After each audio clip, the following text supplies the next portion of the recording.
Tanca els ulls i mira. Tanca els ulls i imagina. Ràdio Cosmòpolis. L'espai invisible de la literatura amplificada. On tu vulguis, quan tu vulguis. Càpsules de ràdio per al segle XXI.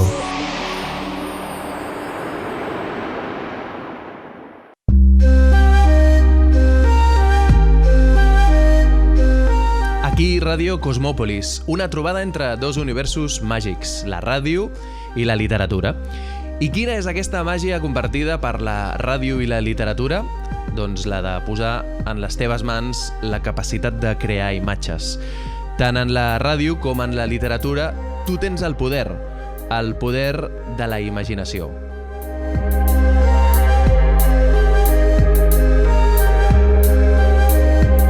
Us donem la benvinguda des de la sala Mirador del CCCB en aquest dimecres 17 de febrer del 2016 en el que engega la programació contínua de Cosmòpolis amb aquesta primera experiència radiofònica que ara mateix esteu vivint i que després es podrà reviure no només aquí i ara, sinó a tot arreu, a totes les parts de l'univers, en tots els temps, mentre existissin les fórmules d'emetre. En aquest inici de programació contínua de 2016 de Cosmòpolis, la festa de literatura amplificada del CCCB, parlarem amb Laura Huerga, editora de Raig Verd, amb Alejo Cuervo, de Gigamesh, parlarem d'Eurocon, aquest congrés de literatura fantàstica i ciència-ficció que arriba al novembre al CCCB.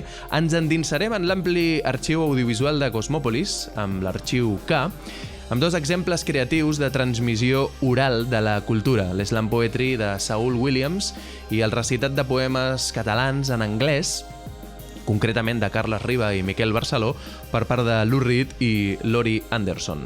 També tindrem temps per parlar de la lluita contra el canvi climàtic amb una activista ambiental i presidenta de Greenpeace Espanya, que és Sol Solà. I acabarem amb un concert de Clara Pella i Sandra Sanjao en aquest concert final de Cosmòpolis en la seva versió radiofònica. Soc el Bruno Sokolovic i et vull donar la benvinguda a Ràdio Cosmòpolis.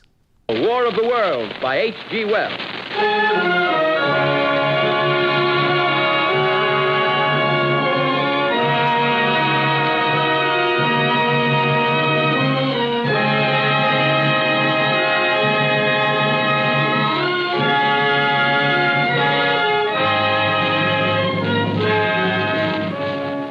Ladies and gentlemen, the director of the Mercury Theatre and star of these broadcasts, Orson Welles.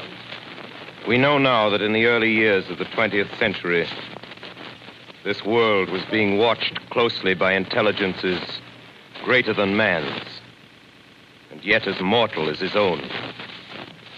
Aquest és un dels capítols més estudiats de la història de la ràdio i una de les trobades més memorables entre la ràdio i la literatura de tots els temps. Es tracta d'Orson Welles fent una representació radiofònica de la novel·la de ciència-ficció La guerra dels mons d'H.G. Wells. Era l'any 1938, uns quants anys després de l'edició de la novel·la, el 1898, i el pànic que va causar en l'audiència, creient que la invasió dels extraterrestres era real, difícilment es torni a superar. Aquest pànic va ser a Nova York i a Nova Jersey, que és on es feia aquella emissió radiofònica, que es va emetre com a noticiari urgent i després, per això i pel pànic que va provocar, sense, diguéssim, estar madura l'audiència perquè no tenien ni tele ni cine fantàstic com el que hem vist nosaltres, doncs Wells va haver de demanar disculpes als oients. Per parlar de la relació entre ràdio i literatura, que ja veieu que té molts anys, aquesta fita és de 1938, tenim amb nosaltres a Juan Insúa, director de Cosmòpolis i cap de projectes del CCCB Lab. Hola, Juan. Hola, buenas tardes. La ràdio i la literatura tornen a donar-se la mà aquí amb Ràdio Cosmòpolis. Sí, yo creo que es una relación que tiene, digamos, toda una historia, una genealogía. Puede ser que uno de los primeros hitos sea el de Orson Welles, pero luego hay una serie de cosas que, por ejemplo, la estética radiofónica de los años 30 también de Rudolf Arnhem ya marca un primer inicio de la relación entre radio y literatura y concebiendo la radio como el octavo arte, aunque luego también obviamente se disputan el octavo, noveno, puede ser el cómic, etc. Hi ha qui diu que la fotografia és el vuitè art, però bueno, ja a partir del setè la ràdio es disputa a ser una més, en ¿no? ese momento se pensaba así que la radio podía ser el octavo arte. Y después, no sé, todas las vanguardias tienen algo que decir sobre la radio. Si pensamos también, no sé, en las incursiones de Bertolt Brecht, en las obras de Samuel Beckett, escritas especialmente para radio, en una obra radiofónica que escribió Dylan Thomas, Bajo el bosque de leche, y después, bueno, llegando, no sé, hasta los años 60 con las teorías de McLuhan, donde también hay una incursión y un vínculo de la radio en relación a la amplificación del medio acústico, etcétera. Sí, hay toda una relación que luego continúa y obviamente se acelera mucho con Internet. Cosmopolis neix el 2002, ara som al 2016, estem fent un experiment al voltant del món de la ràdio, que ara amb internet, com comentaves, està vivint una nova joventut, malgrat la, diguéssim, hegemonia de les imatges, no? El vídeo i la fotografia sempre estan per damunt en poder d'arribada, però la ràdio té el seu poder especial amb el fet de no tenir imatge. Yo creo que la radio tiene, digamos, una ventaja que no tienen otros medios, y que es precisamente el poder de la palabra oral y la palabra escrita.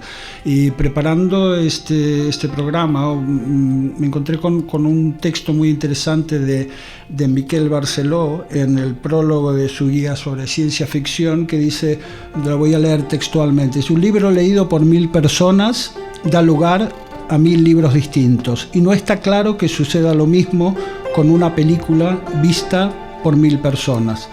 Y luego agrega, bueno, cuando escuchamos la palabra montaña o leemos la palabra montaña, cada uno puede imaginarse una montaña diferente, ¿no?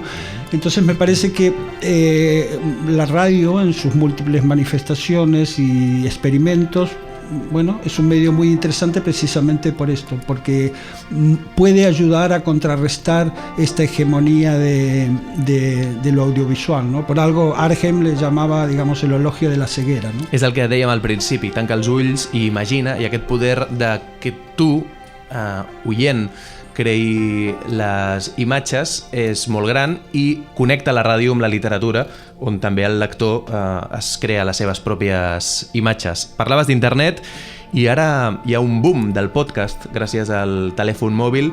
Està vivint una nova joventut, la ràdio, que ha anat sobrevivint a totes les morts anunciades, a la tele i companyia, i ara gràcies a internet al mòbil, doncs via podcast està pujant molt la vigencia de la radio nuevamente. Sí, yo creo que es un medio para experimentar. Hace poco leía también, creo que hace unos días salió unas declaraciones de periodistas profesionales que decían que Internet era una gran bendición para la radio. Hay otras figuras populares como la autora de Girls, Lena Dunham, que tiene una serie de programas de podcast. Hoy mismo creo que harás mención a lo que ha hecho The Guardian en el momento de la cumbre, que es leer una serie de poemas por distintos autores, etc. Y hay muchos ejemplos. Este año creo que además se cumplen 10 años de Radio Web Magua, que es felicitaciones. Felicitacions als nostres veïns. Y sí, es un medio para experimentar, para ver, y el objetivo de incursionar dentro de este medio con Cosmópolis es hacer una prueba, medirla y ver hasta dónde podemos llegar. Doncs això ho veurem caminant. Gràcies, Juan Insúa, director de Cosmópolis i cap de projectes del CCCB Lab, per engegar aquí amb nosaltres aquesta primera emissió de Ràdio Cosmópolis.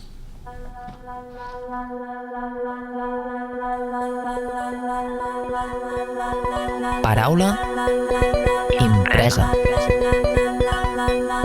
Paraula oral. Paraula electrònica. Paraula pintada. Paraula filmada. La literatura té moltes portes i a cadascuna d'elles la realitat s'expandeix.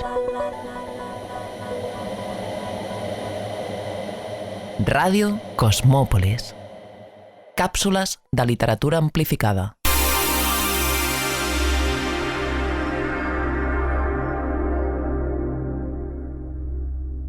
Què vol dir ser humà avui? No us heu preguntat com serem d'aquí 100 anys? O quins són els límits de la nostra espècie? Aquestes i altres preguntes són les que es fa l'exposició Més Humans. Fins al 10 d'abril la podeu visitar aquí al CCCB. Més Humans explora possibles camins de futur tenint en compte sobretot tecnologies emergents i el nostre context cultural i ètic. Sovint la literatura s'ha avançat a la ciència. Mireu, si no, Cyrano de Bergerac, com va imaginar un viatge a la Lluna ja al segle XVII, o Jules Verne, al segle XIX, com es va avançar un altre cop a l'arribada de l'home a la Lluna, el submarí, l'helicòpter o fins i tot les videoconferències. De literatura i ciència-ficció i fantasia, ara en parlarem amb el nostre següent convidat, Alejo Cuervo, de Gigamesh, llibreria i editorial. Hola, bona tarda. Què tal, Alejo, com estàs? Alejo, quan un passa, l'altre dia em va passar de casualitat, anant amb bici o caminant per Barcelona, passa pel carrer Bailén i arriba al número 8, a baix de tot, pujant a la dreta, es troba la llibreria Gigamesh i el cartell luminós hi diu vicio i subcultura. Exacte, vici i subcultura. Bueno, tinc una primera pregunta obligada. Què tal això de guanyar-se la vida amb vicio i subcultura? Doncs en comptes d'amagar-se, que farien alguns altres. Cada cop millor. Fa 30 anys, quan vàrem obrir la llibreria, l'eslògan no existia inicialment, es va produir espontàniament atenent una clienta que venia demanant la Celestina o alguna cosa així, i li dic, no senyora, ho sento, aquí tot el que tenim és vici i subcultura. I això es va convertir en una coletilla i va acabar convertint en eslògan. La veritat és que reflecteix una mica el que era la postura una mica defensiva que teníem a l'època, i era una mena de passar el contraatac. Avui en dia ja cada cop és menys necessari. Tot el que tenim alrededor nostre és vici i subcultura. Tot el que defensem, tota la narrativa fantàstica té cada cop més presència en tots els àmbits. Estàveu com una mica estigmatitzats, no? Los raritos, ara ja friquis, no, ara al revés, ara ja, com dèiem per ahir, estem assimilant a la resta de la societat. I a més amb sentit de l'humor. No teniu la Celestina, com deies, a Gigamesh. Teniu els clàssics? Bueno, tenim Orgullo i Prejuicio Zombie ara. Ah, vale. I Asimov, Bradbury, els clàssics així de ciència-ficció, Clark, Heinlein... Bueno, de fet, si hi ha alguna cosa que ens enorgulleix de la nostra llibreria és que ho tenim tot. Del nostre àmbit, de la nostra especialitat, bàsicament ho tenim tot. Tenim tot l'antic que s'havia publicat històricament, amb edicions antigues de col·leccionisme, tot el que no es troba enlloc més, ho pots trobar a la llibreria. Hi ha clàssics d'aquests que no coneixem, els que no estem en el gènere, però que estan escrivint avui i seran megaclàssics d'aquí un temps? Evidentment, el que passa és que triar avui en dia un clàssic contemporani és un esport cada cop més arriscat, perquè cada cop hi ha més producció, més atomitzada, i més oferta, i per on aniran els tres és cada cop menys prevedible. Va, que no et vols mullar, no? No. Els amants de la ciència-ficció i la fantasia, la literatura fantàstica, tenen una cita ineludible aquest any al novembre, al congrés itinerant de fantasia i ciència-ficció més important d'Europa, Eurocon, que arriba a Barcelona. I que és la primera vegada que es fa un congrés d'aquests a Espanya. Els congressos aquests anuals, cada país tenim el nostre, i en general és la festa anual on ens juntem els aficionats, els friquis d'un àmbit, per a compartir notícies i bueno, fer la nostra festa, la nostra trobada. Paral·lelament amb aquests congressos nacionals s'organitza un congrés europeu que té que coincidir amb el congrés nacional del país on es celebri. Fa 2 anys varen presentar candidatura i, de fet, va guanyar Barcelona i va guanyar el fet de poder ofertar-la en un lloc tan cèntric com és el CCCB. Doncs serà aquí, al CCCB, el 4, 5 i 6 de novembre, Eurocon, que sent a Barcelona és Becon o Bicon o... Bacon, segons com lo pronunciïs. És un guinyo amb els anglosaxons. He fet un acudit, no? Sí, era donar-li una goteta d'humor amb el nom de la convenció. Això representarà la Convenció Catalana aquest any, la Convenció Nacional Castellana i la Convenció Europea al mateix temps. O sigui, ho juntem tot. I disposarem alguna així com de 5 programes paral·lels de taules rodones i conferències que es podran assistir, i en cada moment es podrà escollir al públic una de les 5 diferents activitats que s'estaran celebrant. Això a part de tots els actes paral·lels que mirarem que s'organitzen a través de la Filmoteca, biblioteques i altra sèrie d'actors que també col·laboraran. La gent quan va a l'Eurocon es disfressa com els fans de el que Star vulgui Wars o els que van al disfressar-se Saló és del molt Manga, lliure. o és més seriós? Escolta'm, disfressar-se no té per què deixar de ser seriós. Hi ha gent molt seriosa que fa uns disfressos estupendos.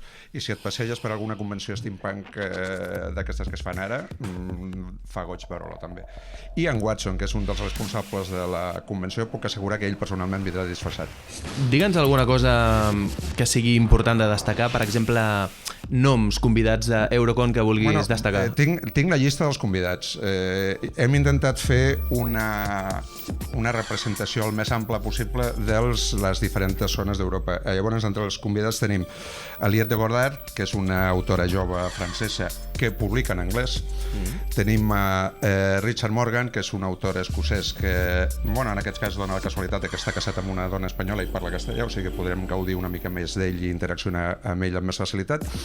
Tenim un senyor que es diu Jun Miyazaki, que té nom japonès, però és hongarès. Arriba d'Hongria. Que aquest és l'invitat d'honor fan. És un dels responsables del circuit de convencions en el seu país i una de les persones importants de facilitar tota aquesta activitat. I sempre hi ha un convidat d'honor aficionat i en aquest cas hem escollit aquest senyor.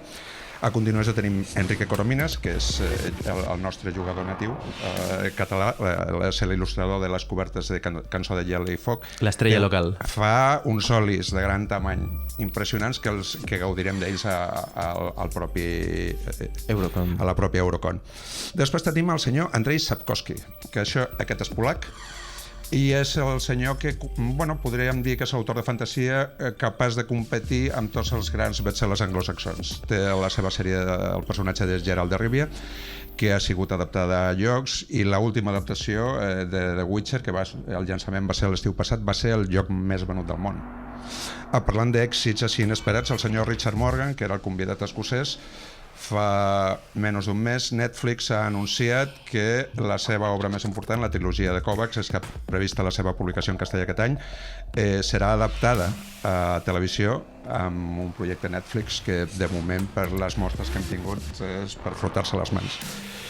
I llavors arribem a la part nord-europea, que és la senyora Johanna Sinisalo, que és una autora espera't, d'on era?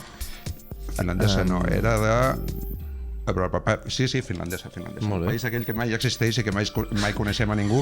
Aquesta senyora ens explicarà sobre la seva obra pròpia i sobre tota la literatura d'aquell àmbit. Doncs representació de tot el món en aquest Eurocon que es farà a Barcelona 4, 5 i 6 de novembre al CCCB. Doncs t'agraïm molt, Alejo Cuervo, que hagis vingut a presentar-nos Eurocon i parlar-nos una mica de Gigamés, llibreria i editorial. Doncs a la vostra disposició, quan vulgueu. Aquests són els arxius argians de Cosmòpolis. Una selecció dels millors moments del festival des del seu naixement al 2002. Arxius K. La memòria de la literatura amplificada.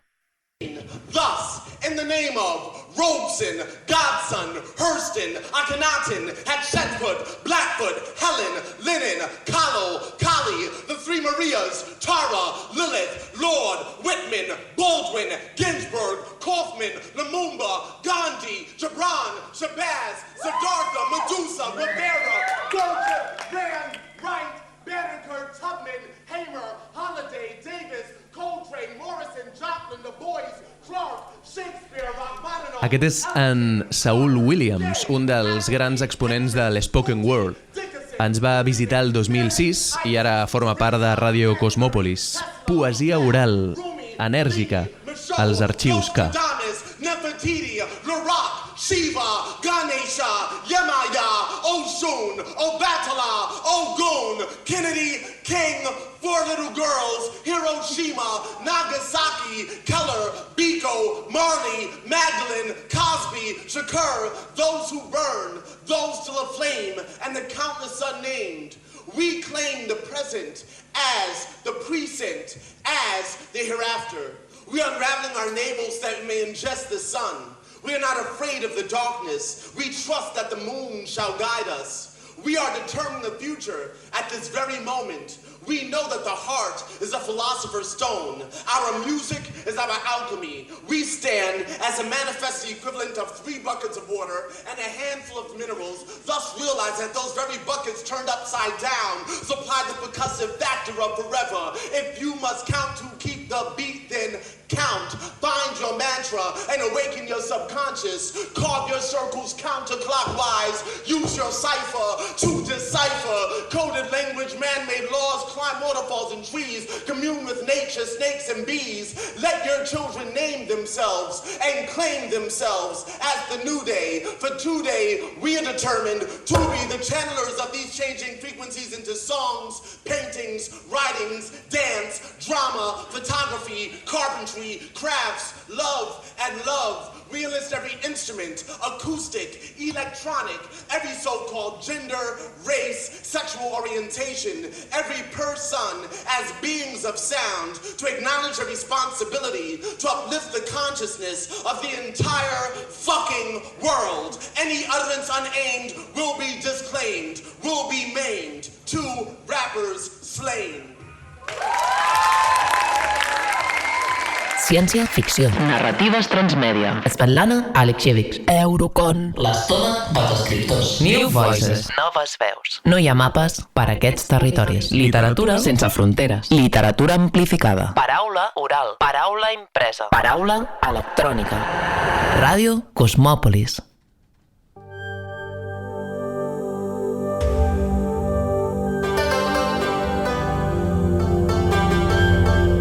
En la programació contínua de Cosmòpolis, que avui comença, amb Ràdio Cosmòpolis, el 18 de maig tindrem la presència al Centre de Cultura Contemporània de Barcelona de la Premi Nobel de Literatura 2015, Svetlana Alexievich.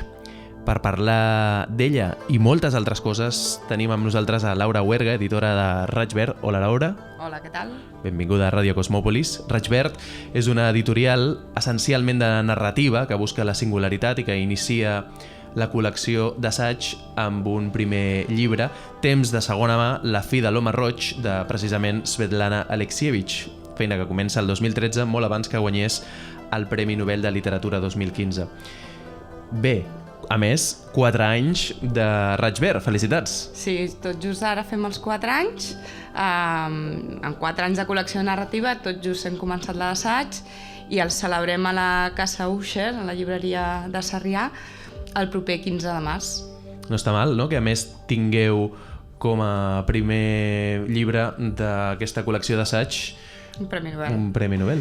Sí, de fet m'ho han dit, m'ho han retret en plan una mica de broma, el primer llibre de narrativa va ser Premi Llibreter i el primer llibre d'assaig ha sigut Premi Nobel, no? És com entrar amb força i la veritat el que li dona és molt prestigi a la feina que volem fer.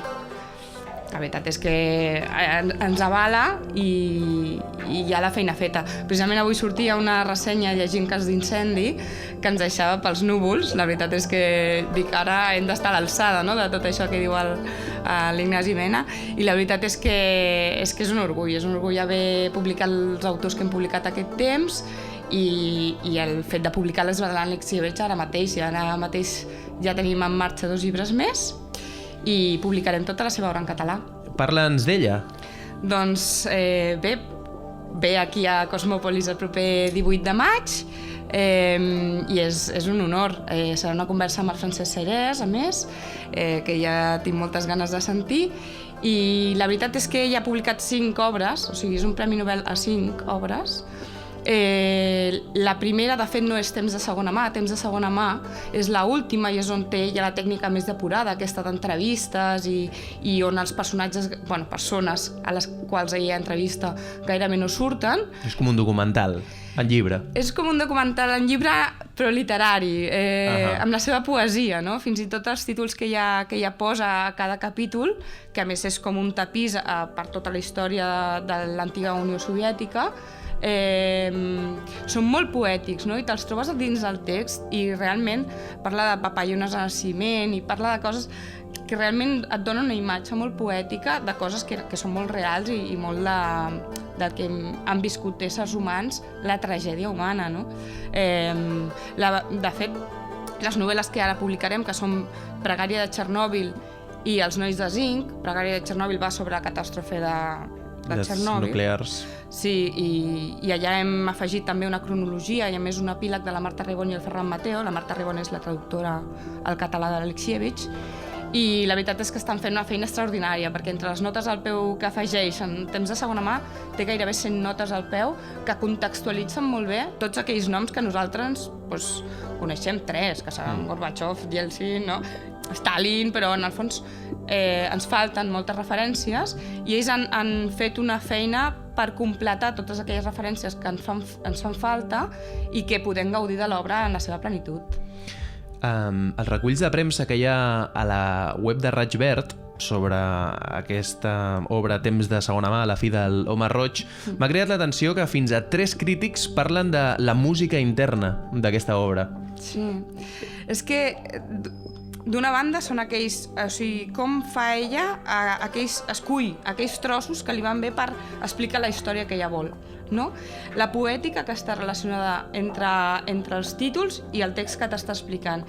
I a més, com lliga tot això en un relat únic, tot i que són persones diferents, relats diferents, i que tu dius, i ara què m'explicarà? I com ho lliga tot, i t'està parlant de tragèdies i horror, però és una cosa que al final t'obre el pensament i et completarà, no? Hi ha molta gent que em diu, és que jo no vull llegir tantes tragèdies i tantes desgràcies i tant...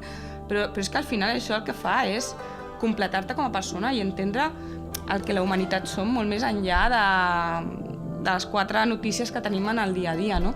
És part de la nostra història i l'hem de saber.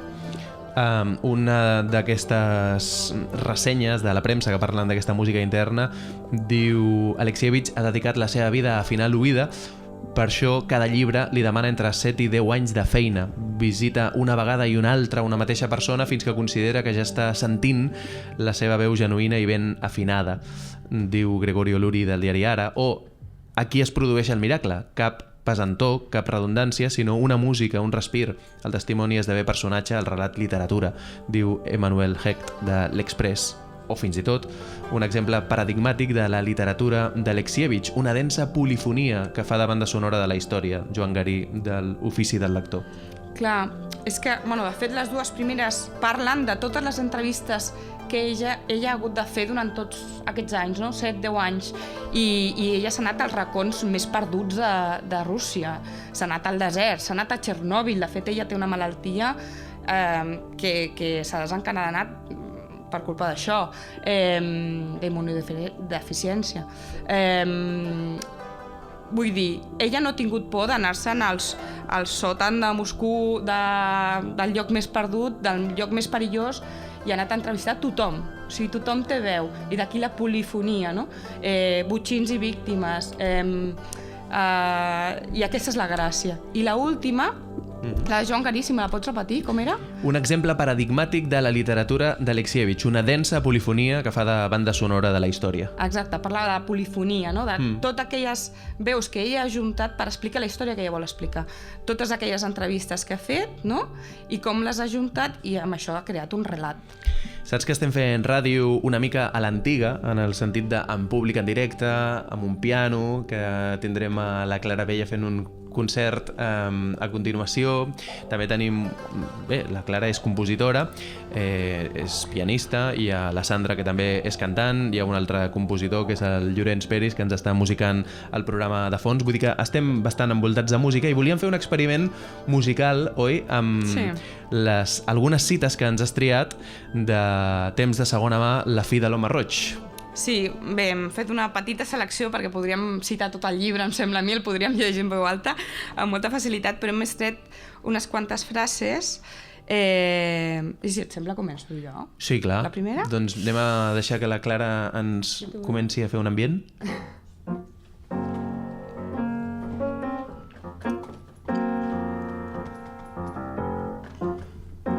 Diu: sempre m'ha tret aquest espai petit, l'ésser humà. En realitat, és allà on tot passa.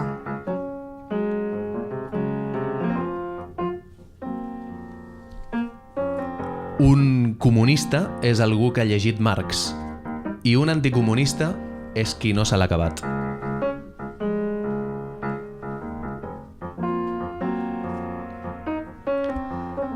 El descobriment dels diners va ser com l'explosió d'una bomba atòmica. Els diners posen les persones a prova, no menys que el poder o l'amor.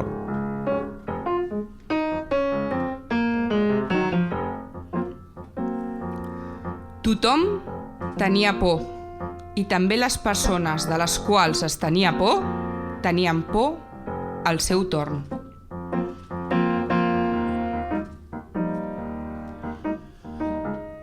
He passat tanta gana a la vida que el que més m'agrada és veure el blat madurar, les espigues bellugar-se. Em fa el mateix efecte que a vostè mirar un quadre en un museu.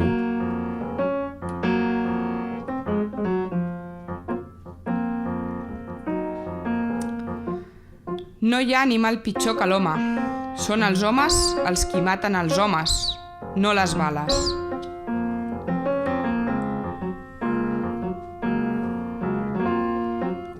Vam construir el socialisme i ara a la ràdio diuen que el socialisme s'ha acabat. I nosaltres? Nosaltres encara som aquí.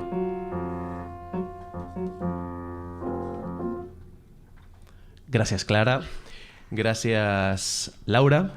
I ens veiem com a molt tard el 18 de maig amb Se'ns falta, segur. el Premi Nobel de Literatura 2015. Gràcies a vosaltres. Paraula impresa. Paraula electrònica. Ràdio Cosmòpolis. El baròmetre econòmic de la Universitat de Harvard indicava permanentment mal temps. Però fins i tot, les seves xifres exactes no podien preveure un agreujament tan ràpid de la crisi. Les guerres i els elements havien portat la Terra a dilapidar les seves energies. Els pous a petroli s'havien esgotat. L'efecte energètic del carbó negre, blanc, blau i verd disminuïa any rere any.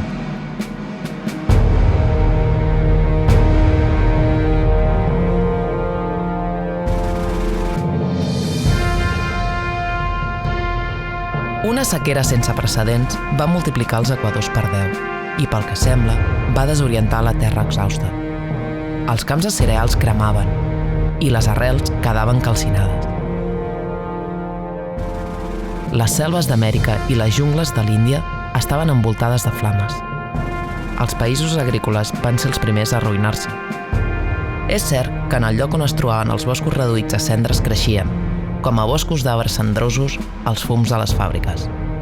Però els seus dies també estaven comptats.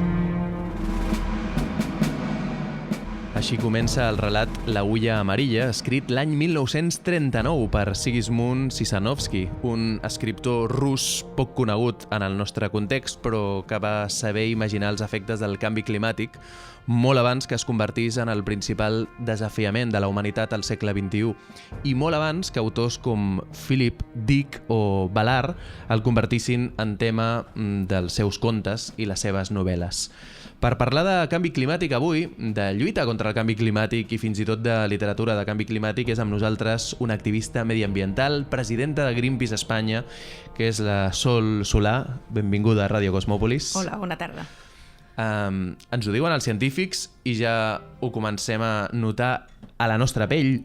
Ja no fa fred a l'hivern, hi ha més sequeres, més contaminació, canvis bruscos de temperatures, el gel dels pols s'està desfent, puja el nivell del mar. Ens estem carregant el planeta? Portem temps ja treballant intensament per carregar-nos el planeta. Us citaré només un fenomen meteorològic que ha passat aquests Nadals. Cap als vols de Cap d'Any es van detectar unes temperatures inusualment anormals al casquet polar, fins i tot per sobre de 0, mentre a la part d'Amèrica del Nord s'estaven desfermant unes tormentes polars absolutament brutals. Per què estava aconteixent això? Sembla ser que la corrent del Niño havia quedat sobredimensionada, molt alterada per tota la pèrdua de glaç polar i per tot l'efecte d'augment de la temperatura global que estem tenint.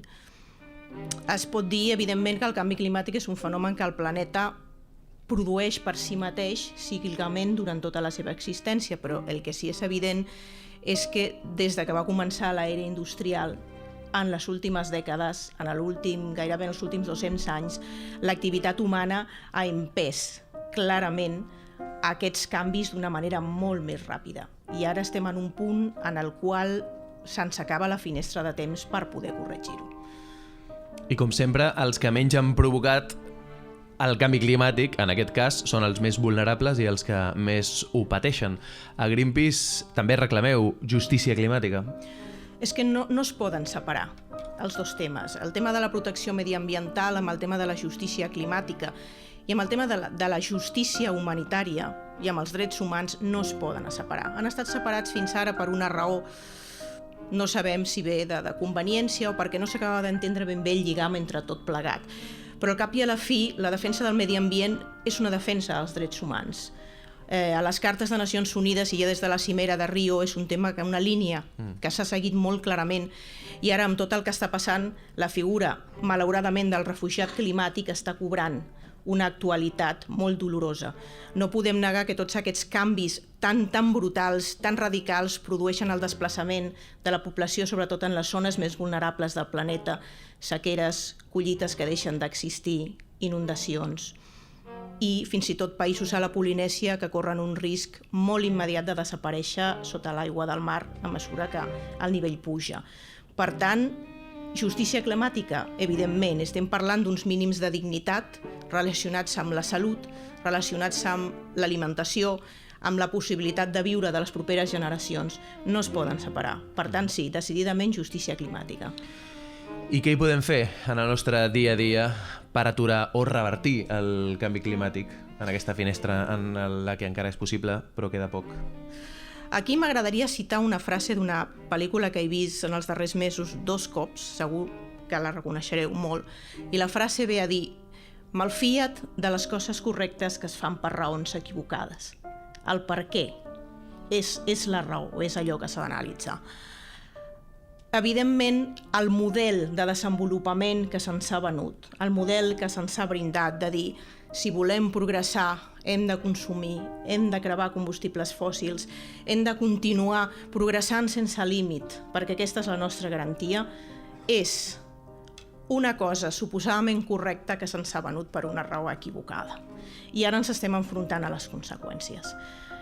El primer món, que és qui ha fet aquest desenvolupament més desfermat, és ara qui d'alguna manera té el deure moral de proposar les solucions.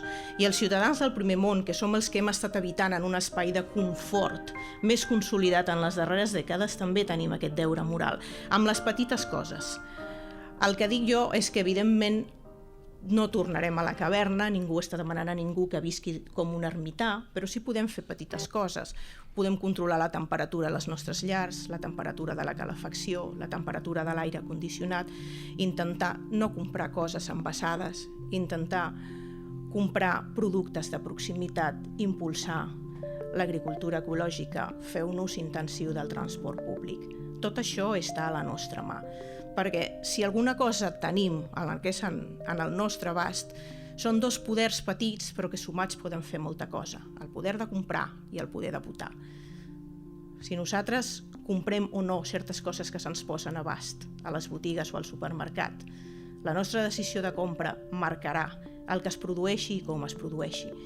I a qui votem també marcarà quines seran les polítiques que es podran fer al respecte. Jo no sé si mires Juego de Tronos. Sí.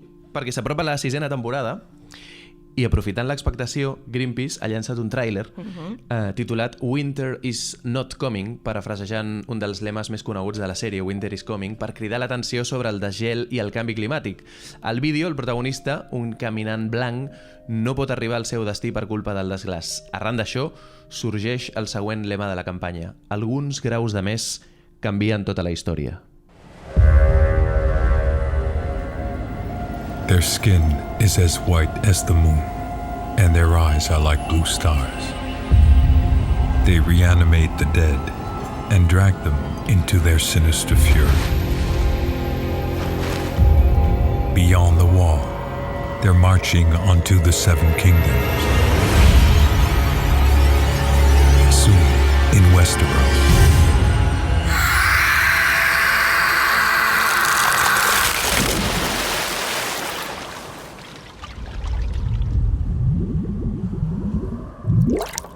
una història de ficció amb un context real, el canvi climàtic. Les dades que mostra Greenpeace en són un exemple. L'any 2015 va ser el més càlid des del 1880, des que es tenen registres, segons informes de la NASA. El límit perillós és l'augment de temperatura mitjana del planeta en 1,5 graus respecte a l'era preindustrial i l'any passat ja es va arribar a un increment d'1 grau. Per un altre costat, el desglaç també és un problema que amenaça la nostra societat. Al gener del 2016 s'ha arribat a l'extensió mínima de gel a l'Àrtic des que van començar els registres. És per tot això que l'entitat demana que es redueixin les emissions perquè volem que l'hivern continuï venint. Al desembre, a París, en la reunió impulsada per Nacions Unides, es va arribar a l'històric primer acord global contra el canvi climàtic. Com ho valoreu? Hi ha 2 punts a destacar. Algunes coses en les que s'ha vist que s'avança és la unanimitat en el reconeixement del problema. En les cimeres anteriors havia estat molt difícil, molt complicat que la totalitat dels països que composen Nacions Unides signessin l'acord. Aquesta vegada s'ha aconseguit que unànimement els 192 països el signin. També s'ha aconseguit que es digui clarament que no es pot passar d'aquest grau i mig, que d'aquí en un temps definit, que seria el 2060-2080, les emissions netes han de quedar reduïdes a 0, i també es diu d'una manera clara que l'única opció són les energies renovables. Què ens manca aquí? Ens manca el com i el qui. Encara que l'acord sigui vinculant en teoria perquè és una llei de Nacions Unides, ens trobem amb l'escull de la transposició a les legislacions nacionals. Cada país haurà de decidir com aplica això i quan ho fa. Per què s'ha hagut de fer així? Perquè si es volia fer una imposició més ferma de la vincularitat, els Estats Units no hagués signat l'acord. Sempre tenim els mateixos esculls en les grans nacions superindustrialitzades amb uns interessos industrials i corporatius molt potents. S'ha plantejat un escenari de revisió de l'aplicació de les mesures cada 5 anys, fins al 2060. Què passa? Que en aquest escenari i amb aquesta velocitat d'aplicació ens situem a l'escenari dels 3 graus abans del 2050. I treballar amb aquesta finestra és extremadament complicat. Ens podem enfrontar amb uns efectes difícilment controlables o corregibles. El que es demana des de Greenpeace, el que es demana des de moviments com Justícia Climàtica és l'actuació immediata des de ja mateix. És a dir, d'aquí al 2020 s'han d'haver acabat totes aquelles coses que continuen produint l'increment d'emissions. I a partir d'aquí, l'aposta per les energies renovables ha de quedar impulsada amb una claredat meridiana. És per aquí on es continuarà treballant. Molts moviments ciutadans, Ecologistes en Acció, 350, Greenpeace, el Moviment per la Justícia Climàtica, parlen de passar a l'acció directa i la desobediència civil, fins i tot per aturar els projectes que contradiguin l'acord signat a París i que posin en perill el futur de la vida al planeta. És el pla que tenim ara pel futur immediat? El pla que s'ha de continuar treballant, almenys com ho veiem des de Greenpeace, és la conscienciació i el treball en xarxa a nivell de la ciutadania. Tot aquest moviment de democratització, de les reivindicacions, de les demandes, s'ha de continuar creixent. És un escenari que ja s'ha plantejat per autores com la Susan George o la Naomi Klein i és per aquí on s'ha de continuar treballant. Perquè si la ciutadania no inicia un moviment suficientment ampli, amb un treball en xarxa, i posant les evidències davant dels polítics, poca cosa es podrà fer. O sigui, fer accions, fer desobediència civil, com a mesura extrema per dir les coses no van bé aquí donar un cop a sobre de la taula, bé, correcte. O sigui, es ve utilitzant i sempre servirà. Però tota la tasca de lobby política que s'ha de fer enrere i sobretot una ciutadania en bloc, conscienciada, que faci servir els poders que té, els drets que té, que és el que he comentat abans, comprar, votar, protestar, d'una manera sistematitzada, d'una manera organitzada, és el que realment podrà funcionar.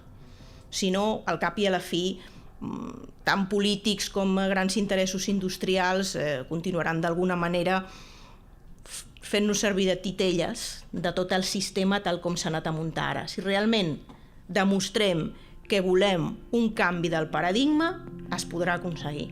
però hem de ser conscients de que el volem i de que estem disposats a fer-lo. Tots, des de les nostres petites coses de cada dia. Tots tendim a solucionar els problemes i a salvar els nostres i el nostre fill. Però és que aquí hem de parlar de salvar l'espècie, el planeta i la nostra casa en general. La consciència col·lectiva és molt important. No hem d'oblidar mai aquest punt. Sense aquesta força col·lectiva difícilment podrem aconseguir-ho. I aquesta consciència col·lectiva es treballa i es fa més gran si la literatura, els mitjans, les escoles, les institucions culturals doncs van posant aquest gran problema de la humanitat, el canvi climàtic, en la seva agenda, com ara està fent, per exemple, el CCCB, que, per exemple, l'any passat va fer un event especial amb Martínez Alier, o la presentació del llibre de Naomi Klein, This Changes Everything. Per acabar, 4 cites literàries. Ens parlaves de Susan George. Quin títol ens recomanaries d'ella per començar la era de l'activisme medioambiental actual? I jo diré 4 títols que ens han aconsellat uns quants activistes medioambientals del moviment per la justícia climàtica.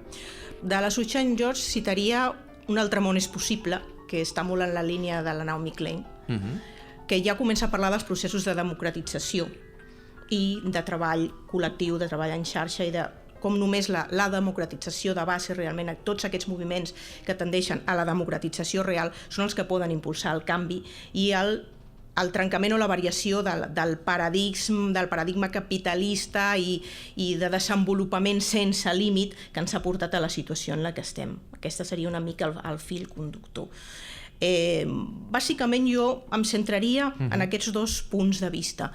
A partir d'aquí... Segurament és el punt que connecta també amb Arcadi Oliveres, un altre veterà com Susan George a casa, que té un llibre anomenat Aturem la crisi, les perversions d'un sistema que és possible canviar, o El negocio de la comida, d'Esther Vivas, que també aborda des de l'àmbit de l'alimentació els efectes de la gran agricultura i ramaderia en el canvi climàtic, Economia ecològica i política ambiental, de Martínez Alier i Jordi Roca, o Guia del movimiento de transición de Juan del Río. També ens han aconsellat el blog d'Antonio Turiel, de Oil Crash, i el llibre que van fer Ecologistas en Acción en la espiral de la energia i la revista Ecologia Política. Vull dir que lectures n'hi ha moltes que podem anar afegint en properes edicions de Radio Cosmòpolis. I per acabar, volia agrair-te la teva presència, Sol, i preguntar-te si coneixies els poemes que havien fet The Guardian de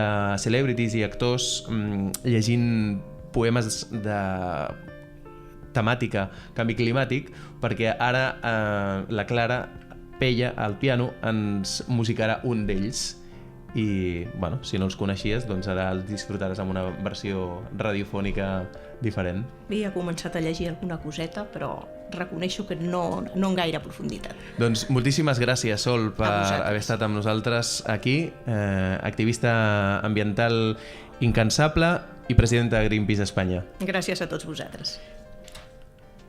Extinction by Jackie Kay. We closed the borders, folks. We nailed it. No trees, no plants, no immigrants. No foreign nurses, no doctors. We smashed it. We took control of our affairs. No fresh air. No birds, no bees, no HIV, no poles, no pollen. No pandas, no polar bears, no ice, no dice. No rainforests, no foraging, no France. No frogs, no golden toads, no harlequins. No greens, no Brussels, no vegetarians, no lesbians. No carbon-curbed emissions, no CO2 questions. No lions, no tigers, no bears. No BBC-picked audience. No loony lefties, please. No politically correct classes. No classes. No Guardian readers. No readers. No emus, no EUs, no eco-warriors, no Euros. No rhinos, no zebras, no burnt bras, no elephants. We shut it down. No immigrants. No immigrants. No snivelling, recycling, global warming nutters. Little man, little woman, the world is a dangerous place. Now pour me a pint, dear. Get out of my fracking face. El diari anglès The Guardian, referent mundial de qualitat i independència i també de compromís en la lluita contra el canvi climàtic, des de les seves pàgines va convèncer una sèrie de celebrities, actors i actrius famosos com ara James Franco, Ruth Wilson, Gabriel Byrne, Maxine Peake, Jeremy Irons, Kelly MacDonald o Michael Sheen a llegir poemes sobre el canvi climàtic. La sèrie es diu Our Melting, Shifting, Liquid World i inclou aquest poema de Jackie Kay titulat Extinction, llegit per Kelly MacDonald, i a Radio Cosmòpolis li ha posat piano en directe Clara Pella. Hola, Clara. Hola, què tal? Benvinguda a Radio Cosmòpolis. Moltes gràcies. A punt de fer un concert. Exactament. I no sola, sinó amb la Sandra Sangiao. Hola, Sandra. Hola. Benvinguda també a Radio Cosmòpolis. Moltes gràcies. La Clara Pella és pianista i compositora. Ha presentat 6 discos sota el seu nom. Declaracions, més declaracions, tot aquest silenci, tot aquest soroll, Espiral i Mimulus, en els quals han col·laborat músics com Sílvia Pérez Cruz o, digues tu, més noms que recordis. Ui, i que ara moltíssims. no pares de col·laborar tant en els teus discos com en els dels altres, Sí. amb moltíssims músics d'aquí i d'allà. Sí, normalment d'aquí, D'allà em sembla que no n'hi ha cap. Bueno, som ciutadans del món i molts cognoms Sí, així, sí, és veritat. com la Judit Nederman. Exactament.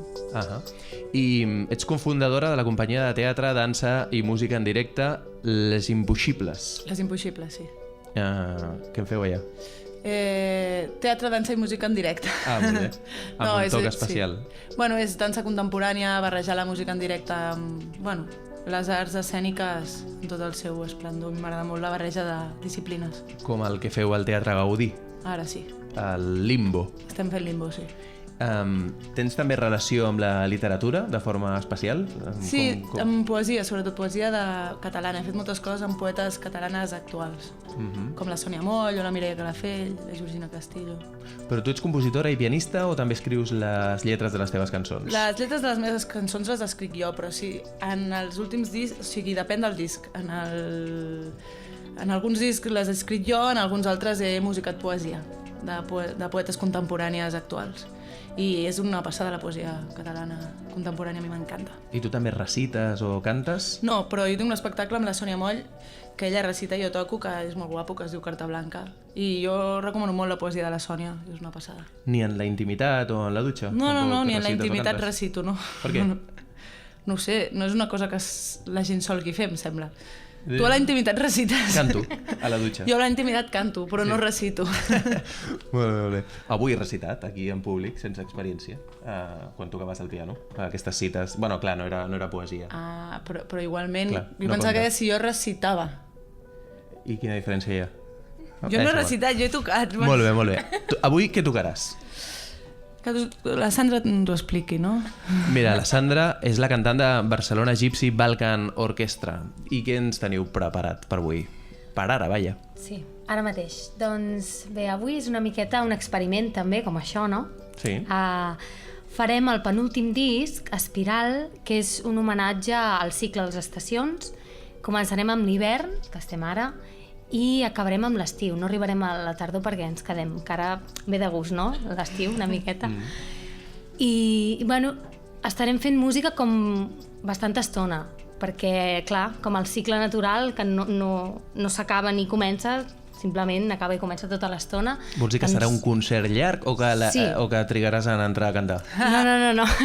Que serà un no parar. Farem, passarem per tot l'any, quasi bé, i serà, no sé, com 20 minuts, 15... 25, 25, peça llarga i no cançons. Depèn com ens inspirem, serà llarg. Llavors no tindreu temps per aplaudir, però si voleu podeu fer-ho, al mig de les cançons, és super benvingut. No, si voleu podeu aplaudir ara perquè ens faran un concert a continuació la Clara Pella i la Sandra Sangiao.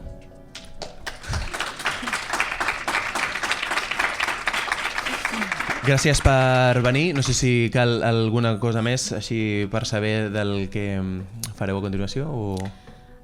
Bé, si al final us heu quedat amb ganes i teniu ganes d'escoltar alguna coseta més, hem preparat un regalet que és una última cançó, que és una nana grega que, parlant de viatges, del món, de la interculturalitat, jo vaig aprendre a l'illa de Lesbos, que actualment està molt de...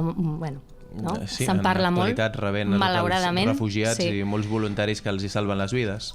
Doncs és una cançó que jo vaig aprendre mirant un cel que jo mai més he vist, superprofund, estrellat, increïble, i em van ensenyar aquesta nana que parla, que diu la llegenda que quan cantaven aquesta nana posaven el nen a sobre d'un cavall i el feien dormir amb el gronxar del mateix cavall.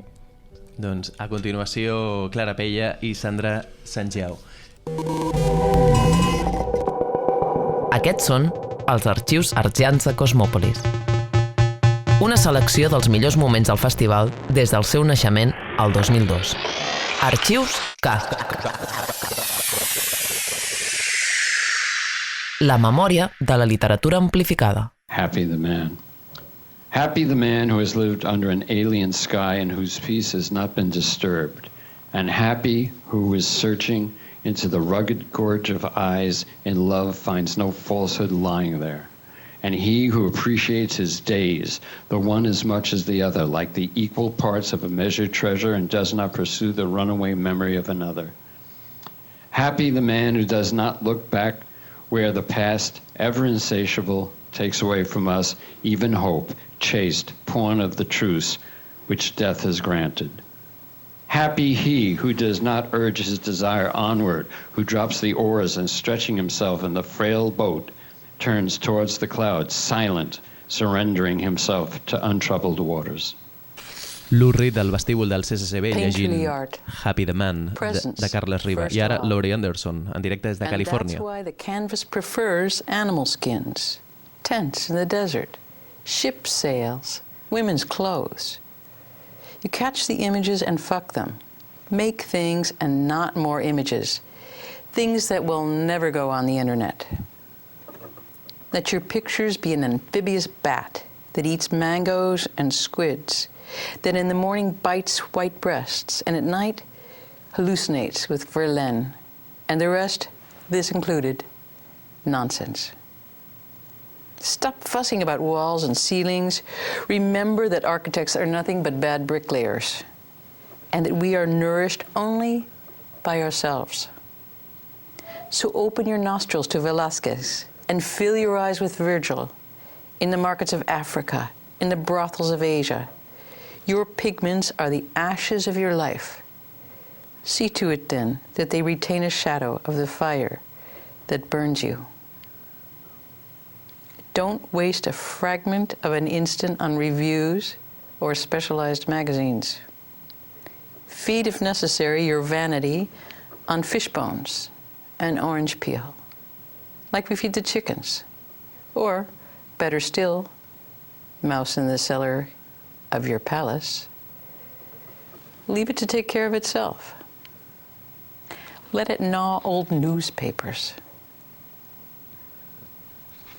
Art pictòric o painterly de Miquel Barceló per Laurie Anderson des de Califòrnia en aquest event que es deia Made in Catalunya, que es va fer el 24 d'octubre del 2008 i que va comptar amb la presència de l'Urrit al vestíbul del CCCB. Otherwise, it would be like a bouillabaisse with crabs and fish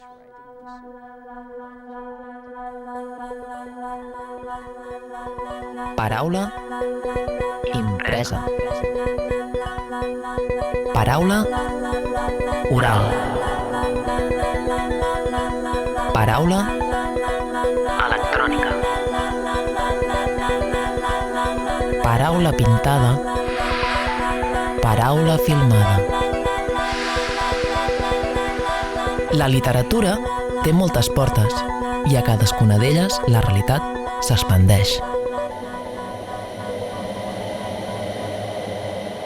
Ràdio Cosmòpolis. Càpsules de literatura amplificada.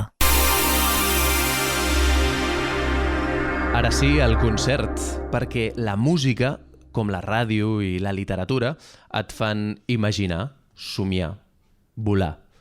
Al piano Clara Pella, a la veu Sandra Sanjeu.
hivern avui als carrerons de l'ànima.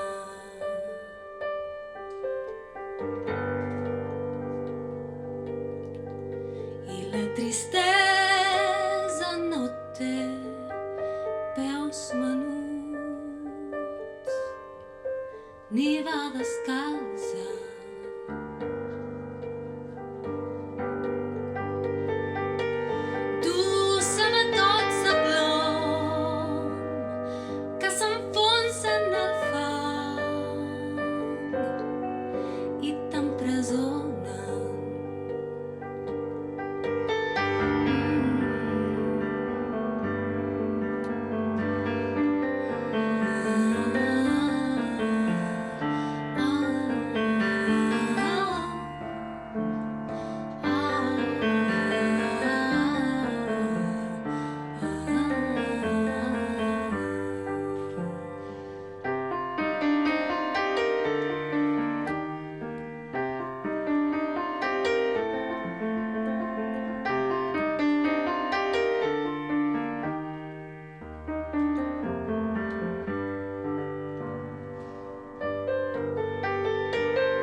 cantar-li una nana allà.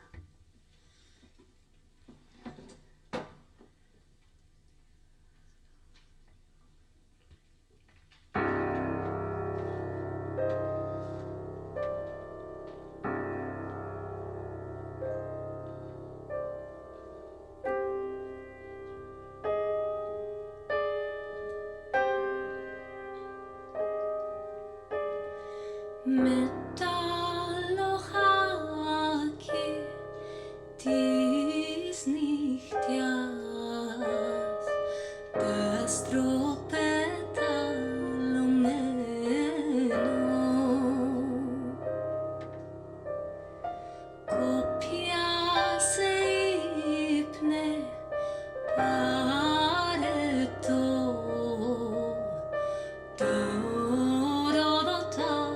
This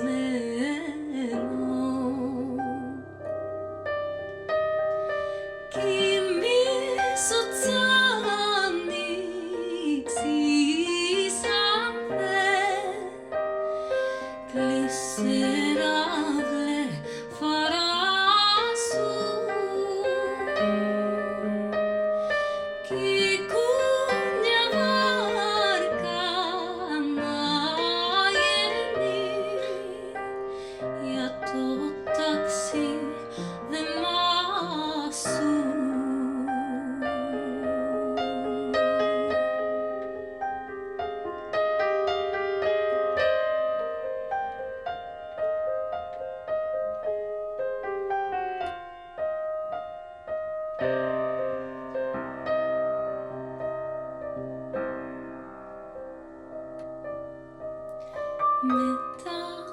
Metallohaki dies nicht jas das tropetalomeno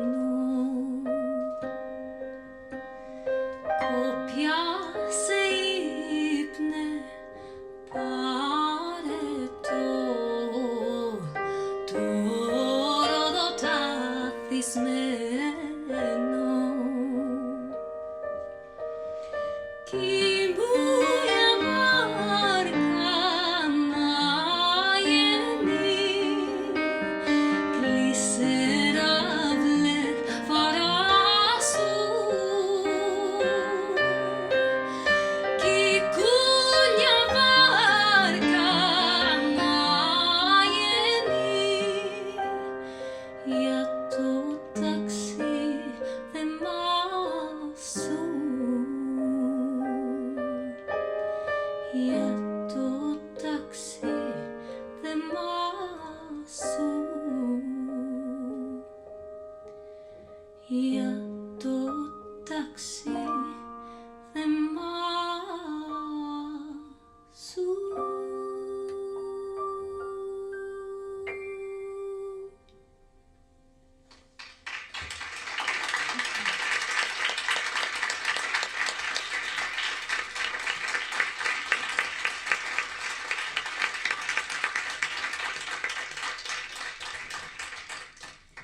Sandra Sanjao a la veu, Clara Pella al piano i fins aquí la primera edició de Ràdio Cosmòpolis, una producció del Centre de Cultura Contemporània de Barcelona amb la col·laboració de Scanner FM, el guió Juan Insúa i Bruno Sokolovic, realització i edició David Camilleri, David Gómez i Llorenç Peris, producció executiva Laura de Bonis, disseny de l'espai Eva Alonso, comunicació i disseny Eva Alonso i Edgar Riu, xarxes socials Eva Reixac i Maria Ferràs, i amb la col·laboració de tots els serveis i departaments del Centre de Cultura Contemporània de Barcelona.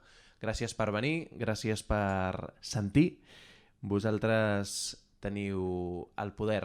Tanca els ulls i imagina. Ràdio Cosmòpolis, tu tens el poder.